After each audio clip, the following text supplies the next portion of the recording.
प्रधानमंत्री नरेंद्र मोदी शुक्रवार को असम के 2 दिवसीय दौरे पर गुवाहाटी पहुंचे हैं। यह दौरा कई मायनों में खास माना जा रहा है क्योंकि एक तरफ राज्य में विकास परियोजनाओं की बड़ी घोषणाएं होने जा रही हैं, तो दूसरी तरफ आने वाले विधानसभा चुनावों से पहले ये राजनीतिक रूप से भी काफी अहम माना जा रहा है।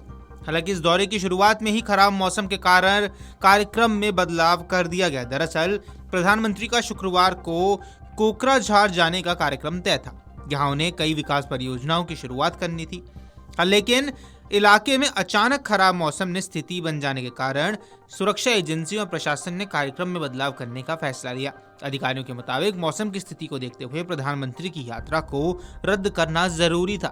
अब प्रधानमंत्री कोकराझार से जुड़ी परियोजना का उद्घाटन शिलान्यास वर्चुअल माध्यम से किया। पीएम मोदी का ये दौरा इसलिए भी महत्वपूर्ण था क्योंकि पिछले 4 महीनों में ये उनकी चौथी असम यात्रा है। इससे ये साफ संकेत मिलता है कि केंद्र सरकार पूर्वोत्तर राज्यों के विकास को लेकर लगातार सक्रिय है।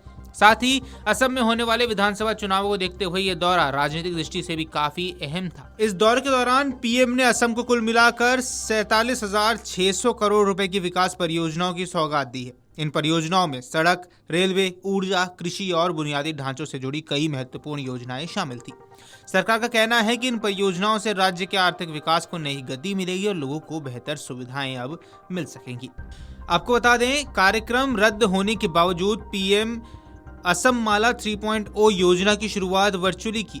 ये योजना राज्य में सड़क नेटवर्क को मजबूत बनाने की दिशा में एक बड़ा कदम मानी जा रही है। इस योजना के तहत 900 किलोमीटर से ज्यादा लंबी सड़कों का निर्माण किया जाएगा। इन सड़कों के बनने से न केवल असम के विभिन्न हिस्सों के बीच संपर्क बेहतर होगा, बल्कि पड़ोसी राज्यों के साथ भी कनेक्टिविटी काफी ज्यादा मजबूत हो जाएगी। इससे व्यापार, पर्यटन और स्थानीय अर्थव्यवस्था को भी बढ़ावा मिलने की उम्मीदें हैं।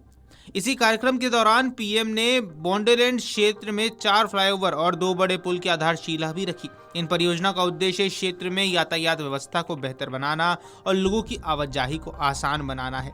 लंबे समय से इन क्षेत्रों में बेहतर बुनियादी ढांचों की मांग की जा रही थी और इन परियोजनाओं के जरिए इस दिशा में भी महत्वपूर्ण कदम उठाए जाएंगे। प्रधानमंत्री का ये दौरा रेलवे क्षेत्र के लिए भी महत्वपूर्ण रहा। वे असम के बांसबारी में एक नई रेलवे वर्कशॉप की नींव रखने वाले हैं। इस वर्कशॉप के बनने से रेलवे के रखरखाव और मरम्मत के काम को तेजी मिलेगी। साथ ही इसके स्थानीय स्तर पर रोजगार के नए अवसर भी पैदा होंगे।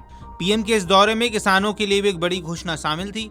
वे देश के 9.3 करोड़ से ज्यादा किसानों के लिए प्रधानमंत्री किसान सम्मान निधि योजना की 22वीं किस्त जारी की। इस योजना के तहत किसानों के बैंक खातों में सीधे आर्थिक सहायता भेजी जाती है और सरकार का कहना है कि इससे किसानों की खेती से जुड़े जरूरतों को पूरा करने में मदद मिलती है। Video desk अमरुजाला.com।